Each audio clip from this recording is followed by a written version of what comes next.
की जय। आचार्य श्री विश्व सागर जी महाराज की जय। आचार्य श्री विहर सागर जी महाराज की जय। महानुभावों,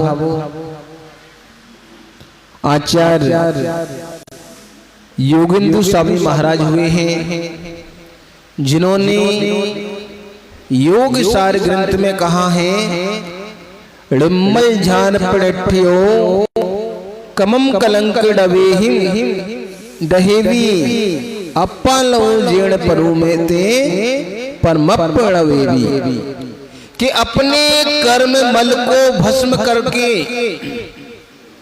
क्या कहा है, अपने कर्म मल को भस्म करके परमात्म पद प्राप्त करने वाली और निर्मल ध्यान में निमग्न हो रहने वाली तमाम परमात्माओं को मेरा नमन हो।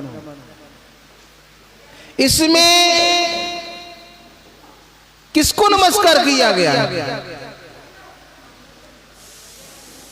इसमें अनंत परमेश्वर को नमस्कार किया गया है और सिद्ध परमेश्वर को, जिसमें कहा है अपने कर्म मल को भस्म करने वाली, जिन्होंने अपने कर्मों को भस्म कर दिया है, हर किसी को नहीं। आजकल ऐसी चीजें सिखाई जा रही हैं कि जिसको चाहे उसको सर झुका दिया। हमारे यहां पर कहा गया है, जिसके अंदर योग्यता हो, हमसे श्रेष्ठ हो, हमसे गुणवान हो, उसके आगे सर झुकाना है, हर किसी के आगे नहीं झुकाना है। क्योंकि सर भी हर किसी के सामने नहीं झुकाया जाता। पता चले हम संयमी हैं और सामने वाला असंयमी है और हमने उसके चरण छू लिए। जो प्रतिमा को धारण कर लेता है, प्रतिमाधारी बन जाता है, भले ही उनके सगे माँ बाप क्यों ना हो, तो प्रतिमाधारी जो बच्चा है और माँ बाप ने प्रतिमा धारण नहीं की है, तो सगा बच्चा भी माँ बाप के पैर नहीं छुएगा। तो संयम जिसने धारण कर लिया है, प्रतिमा धारण कर ली, वो पूजिता को प्राप्त हो जाता है, और जिसने प्रतिमा धारण नहीं की है उसका कोई भरोसा नहीं है। तो यहाँ पर इसलिए कह दिया कि देखो, अपने कर्मल को भस्म कर दिया। किन्होंने कर दिया? चार घातीय कर्म होते हैं। जब तक वो चार घातीय कर्म नष्ट नहीं होंगे, अनंत चतुष्टय प्राप्त नहीं होगा, तब तक हम अनंत नहीं बन सकते। अगर कोई चाहे कि हमने एक कर्म नष्ट कर दिया 8 कर्मों में से, तो नहीं होंगे, तो 4 ही होंगे सीधे इकट्ठे ना। कौन कौन से होते कर्म? ज्ञानावर्णी, दशनावर्णी, मोहिनी और अंतराय। तो ये कर्म जो हैं, ये जब नष्ट हो जाते हैं, तब कहीं जाकर के हमें अनंत अवस्था को प्राप्त होती है। पर ये किसको होंगे? जिसको संसार सागर का भय होगा। अब जिसको संसार अच्छा लग रहा है, उसको भय नहीं है, फिर क्या, अब तो कुछ भी करते जाओ। पर जिसको संसार सागर का भय होगा, वो बड़ा संभल संभल के चलेगा, संभल संभल के बोलेगा, संभल संभल के खाएगा, संभल संभल के मुस्कुराएगा, हर काम में हर काम करेगा, संभल संभल के करेगा। कौन? जिसको संसार सागर का भय होगा। और जिसको संसार सागर का भय नहीं है, वो व्यक्ति तो कुछ भी करता रहे, कोई दिक्कत नहीं है। और उन्हीं का इतना संसार बढ़ जाता है। हम लोग कहते तो हैं कि भैया इनने शुरू से धर्म का पालन किया है, इन्होंने बहुत महाराजों को आहार दिया है, इन्होंने भगवान की भक्ति खूब की है, और जब मृत्यु होती है तो कुड़ के हुआ करती है, लेटे रहते हैं, लेटरिन बाथरूम उस पे ही कर लेते हैं कपड़ों पर। तो इसका रीजन क्या है कि हमने ऊपर पट्टी से सब कुछ किया है, अंतरंग से नहीं किया है। उसका प्रभाव है कि ये है, अब इनके चक्कर में धर्म और बदनाम होता है। लोग बागों तो वही दिख रहा है कि देखो सुबह से शाम तक भगवान को रगड़ रहे हैं, सुबह से शाम तक भैया इनकी ऐसी सेवा कर रहे हैं, ऐसा कर रहे हैं, और जब मृत्यु होती है, मृत्यु पूरे जीवन का हिसाब किताब बता देती है हर किसी का। आपका व्यवहार कैसा रहा? अगर आपकी मृत्यु में भीड़ आ रही है बहुत सारी, तो पता चल जाता है आपका व्यवहार कितना अच्छा था, इसलिए इतनी पब्लिक आई है। और अगर आपका व्यवहार अच्छा नहीं है, दो चार लोग आ गए, अरे भैया ये तो इसलिए अंत भला तो सब भला। व्यक्ति की मृत्यु बता देती है। अगर व्यक्ति ने संयम को अंतरंग से धारण किया होगा, अंतरंग से भाव किए होंगे, तो नियम से उसकी समाधि मरण ही होगा, कुमरण नहीं होगा। और जिसने ऊपर पट्टी काम किया होगा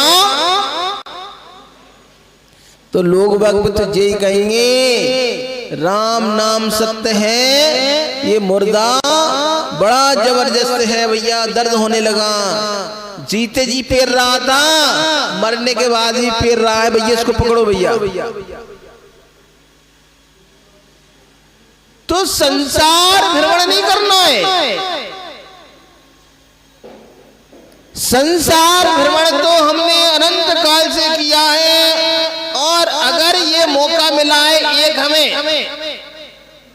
कि देखो वैसे ही पंचम काल है, हर किसी के अंदर कसाय भरी भरी पड़ी हुई है, इतनी कसाय भरी हुई है कि थोड़ी सी कसाय निमित्त मिलने की देर है, तुरंत उगलना चालू कर देते हैं। जैसे हैंडपंप होता है, हैंडपंप को हमें चलाना पड़ता है तब कहीं पानी निकलता है, या तो टच करने की देर है, क्योंकि आजकल टच स्क्रीन का जमाना आ गया। पहले कीपैड मोबाइल चलते थे, बटन दबाना पड़ते थे, अब तो हाथ टक टक टक टक टक तो फोन लग गया। तो ऐसे ही कसाय भी भरी हुई है, बस हमें हल्का सा निमित्त की देर है, तुरंत बाहर निकलना चालू हो जाती है। और इनको ही हमें संभालना है, पर कैसे संभालेंगे? जब हम संयम को धारण करें। देखो कहने में बहुत अच्छा लगता है, अपन लोग कितने गीत भी गा लेते हैं, भजन भी गा लेते हैं, हो संयम में जीवन ना आदि व्याधि हो, बस एक तमन्ना है गुरु चरण समाधि। अमृतहर श्री माता जी सुन रही हो मैं क्या कह रहा हूं? तो कहने में बहुत अच्छा लगता है, पर संयमी जीवन पालना हंसी के नहीं है। पूज्य आचार्य श्री बिहर सागर महाराज जी ने बताया था भी 22 परसय होते, ठंडी सहन करना, गर्मी सहन करना, भूख प्यास सहन करना, ऐसा नहीं आज आहार अच्छा नहीं हुआ तो दिन में मन चल रहा है भैया, खाने के विचार आ रहे हैं, नहीं मच्छर काटे तो भी सहन करना, ऐसे कर करके 22 परसों को सहन करना। क्यों कहा गया 22 परसों को सहन करना? जिसने जिसने परसों को सहन किया है उतनी उतनी कर्मों की निर्जर जल्दी हो गई। आज ही महाराज ने उदाहरण दिया था कि एक देवता ने मुनि महाराज को बेरबस जब वो सामायिक पे बैठे थे तो उठा के बीच समुद्र में फेंक दिया, पर उन्होंने कोई हाथ पैर नहीं चलाए। समुद्र में जैसे ही गिरे तो उनके कर्मों की नतीजा झट हो गई, सट और उनको केवल ज्ञान की प्राप्ति हो गई। तो यहाँ पर किसी पे उपसर्ग और समता से सहन कर जाए, परिणाम खराब नहीं हो तो कर्मों की नतीजा होती है। या परिचयों को सहन करना, हमें उसमें जरा सी भी आकुलता व्याकुलता नहीं हो और सहनशीलता करते रहे तो हमारी कर्मों की नतीजा चालू हो जाती है। जो 28 मूल गुण हैं और इनके उत्तर गुण हैं, ये ऐसे तो नहीं होते। श्रावक के अष्टमूल गुण होते, अष्टमूल गुण होते हैं, सप्त व्यसन होते हैं। अगर हम इनसे दूर हैं तो श्रावक हो जाएंगे। नहीं तो नाम के लिए लिखवा दिया, क्या नाम है तुम्हारा? पारखी, भारती जैन। नाम लिखा है जैन, पर भारती क्या अष्टमूल गुणों का पालन कर रही है? अच्छा श्री देखो, यहां पर पहली बार देखा, जो पार्टी होती है ना जाने के बाद, मरैया वाली पार्टी, तो खुशी होती है। अभी कल एक भैया आया, मैंने उससे यही कहा, हमने कि देखो लोग बाग जन्म की पार्टी मनाते हैं या मरण की पार्टी मनती है, तो यहाँ सलूमर में तो मरना भी असीकल नहीं है। व्यक्ति भी सोच समझ के मरे भैया, कि अगर मैं मर गया तो यहाँ खिलाना पड़ेगा, नहीं खिलाया तो लोग कॉपी में लिख लेंगे हाँ कि भैया तुम्हारा फलाने कहा अभी मरण की पार्टी वहां की है। तो यहां तो मरना भी आसान नहीं है। कोई उपास करे तो पार्टी दो, कोई जाए तो पार्टी दो, आने की पार्टी नहीं लेते। तुम लोगों को तो आने की पार्टी लेना चाहिए। बच्चे का जन्म हो तो भैया घर पे पार्टी दो, तो व्यक्ति खुशी से देता है, पर यहाँ तो मरने की पार्टी लेते हैं। तो बेचारा जो बुजुर्ग जाए वो कहीं कुछ बन जाए तो मुझे सोचता रहेगा, बताओ यार अब मेरे बच्चों का क्या होगा। तो जो रूढ़ी परंपरा चली आ रही है अपने यहाँ की, ये कहा जाता है ये परंपराएं हमेशा में डुबाने वाली होती है। हम महावीर की परंपरा के व्यक्ति हैं, आम लोगों के लिए नहीं है। तो महावीर ने जो कहा है, भगवान महावीर ने जो बोला है, अगर हम उसको स्वीकार करते हैं, अंगीकार करते हैं, तो हम अष्टमूल गुणों का पालन कर सकते हैं, सत्य व्यसनों का त्याग कर सकते हैं। फिर हम कह सकते हैं कि आई एम जैन, मैं क्या हूं? जैन हूं। पर हम लोगों को विरासत में क्या मिल गया? जैन शब्द मिल गया। तो फलाने चंद जैन लिखते हैं और काम एक भी जैन वाले करते नहीं है, पर गर्व से कहते हैं हम जैन हैं।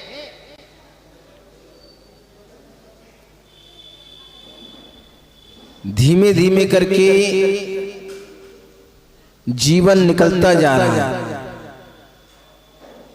और जवानी में हमारी समझ में नहीं आता है। अभी थोड़ी देर मिलके जाना, मुझसे एक पर्चा देना है। जवानी में हमें समझ में नहीं आता है और बुढ़ापे में हमारी बुद्धि भ्रष्ट हो जाती है, क्योंकि जवानी में तो हमने खेल कूद में बता दिया, घूमने फिरने में बता दिया, और बुढ़ापे में बुद्धि भ्रष्ट स्थिति हो जाती है कि हमें स्वयं पर भरोसा नहीं रहता कि अब कैसे करूंगी मैं।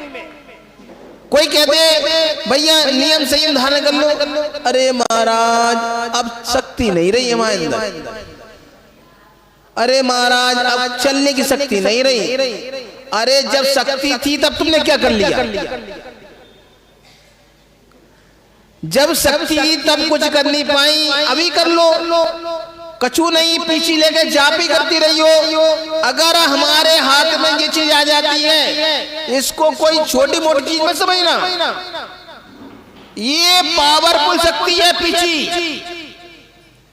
आचार्यों ने कहा है कि अंतिम अंतिम में हम प्राण निकल रहे हो और उस समय भी अगर हमारे हाथ में पीछे आ जाए तो हमारा भव सुधर जाता है। हम तो तुमसे पहले की पीछे लेने के लिए बोल रहे हैं कि आप पीछे ले लो, भले जाप करना पर पीछे की आदत आ जाए। जब भी उठो तो पीछे हाथ में होना चाहिए। जिसके अंदर ऐसी आदत आ जाती है तो उसके व्यक्ति के मरण के समय भी उसको यही लगता है कि मैं मुनिराज हूँ, मैं आर का माता हूँ। अगर उसके भाव ऐसे होते हैं तो समाधि मरण हो जाता है। अगर भाव ही नहीं होंगे तो कैसे समाधि होगी? आदत होनी चाहिए। आदत है ना कि मंदिर में साड़ी पहन के जाना है, सलवार सूट पहन के नहीं जाना है। तो ऐसे ही जब जब हम उठे तो हमारे हाथ में पीछे की आदत होनी चाहिए। और जिसके जीवन में जिसको महसूस हो गया, जिसको विश्वास हो गया कि मेरे पास पीछे है, इसकी बुद्धि में घुस गया पीछे है मेरे पास, उसका नियम से सुमरण ही होगा, कुमरण नहीं होगा। पर जितने हमने जीवन भर भोग करे घूमे फिरे और अंतिम समय में तो वही स्मरण रहता है।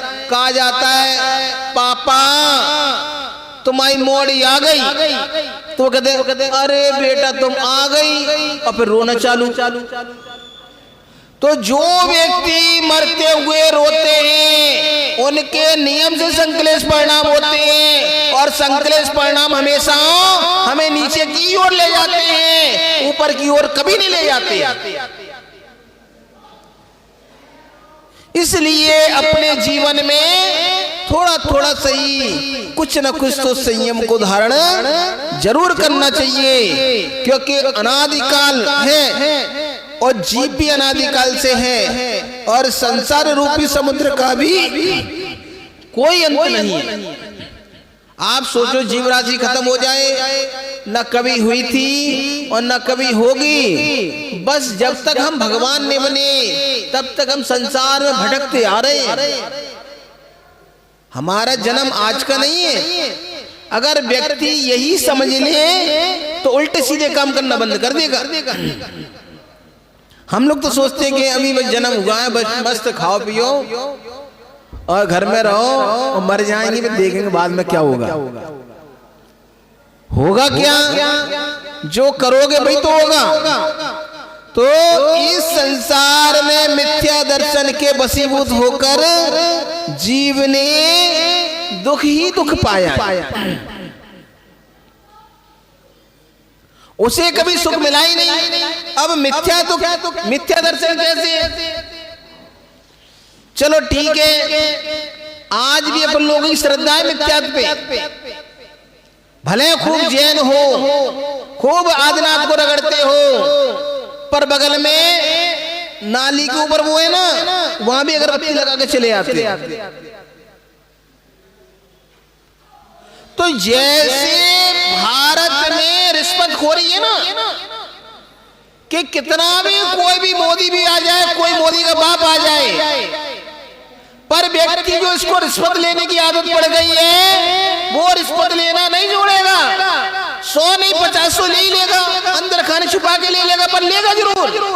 तो जो भ्रष्टाचारी खून में मिल गई है, ऐसे ही मिथ्यात्वी हमारी खून में मिला हुआ है, घुला हुआ है। तो हम प्रयास भी करते हैं तो वो मिथ्यात्व में खींच लेता है।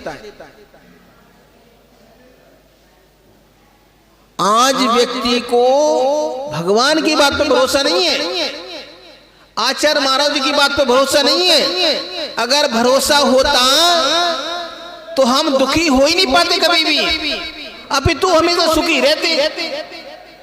दुखी तो वही होता है जो बाहर की चीजों में उलझा हुआ होता है। जो बाहर की चीजों में आज दुखी हुए, कहां है कसाय, कहां से आती है? हमारे अंतरंग में कसाय नहीं है। कोई व्यक्ति चाहे 24 घंटे क्रोध करे कभी नहीं कर सकता। कोई व्यक्ति चाहे 24 घंटे मान करे कभी नहीं कर सकता। कोई व्यक्ति चाहे 24 घंटे मायाचारी करे कभी नहीं कर सकता। कोई व्यक्ति चाहे 24 घंटे लोभ करे कभी नहीं कर सकता। कुछ क्षण के लिए ऐसे भाव बन जाते हैं। क्यों बन जाते हैं कुछ क्षण के लिए? क्योंकि ये चारों चीजें बाहर से मिलती हैं हमें। अब अकेले बैठे रहो तो किससे क्रोध करोगे, अकेले बैठे रहो तो किससे मान करोगे, अकेले बैठे रहो तो किससे मायाचारी करोगे, किससे छुपाओगे, अकेले बैठ रहे हो किससे लोभ करो, किसी से नहीं कर सकते हो। तो जो बाहर की चीजें हैं उनमें हम उलझ जाते हैं और ये सारी चीजें आना चालू हो जाती हैं और हम अपने आप को भूल जाते हैं। और इसका कारण है, अपने आप को भूलने का कारण है कि हमें कर्म का बंध चालू हो जाता है और कर्म का बंध जैसे ही होता है वहां पर हमारी संसार भ्रमण की यात्रा प्रारंभ हो जाती है। नमस्ते। तो संसार भ्रमण की अगर यात्रा को कम करना है तो हमें मिथ्यात्व को छोड़ने का प्रयास करना पड़ेगा। अभी तो मैंने बड़ा चीज बता दी कि वहां दीपक जला रहे, कुल परंपरा जो अपने पूर्वजों को पूजने जाते हैं ना, गांव में जाना, पूजा करना, वो करना, ये भी मिथ्यात्व है। ये केवल देवी देवता को पूजना नहीं है, कुआं पूजना, मरैया का भोजन करना, सब मिथ्यात्व में जा रहे हो। इसलिए आचार्य महाराज यहाँ पर आते हैं, वो सबसे पहले यही कहते हैं कि हमें इस चीजों का त्याग करना चाहिए। सौरभ, जब इन चीजों का त्याग करते हैं,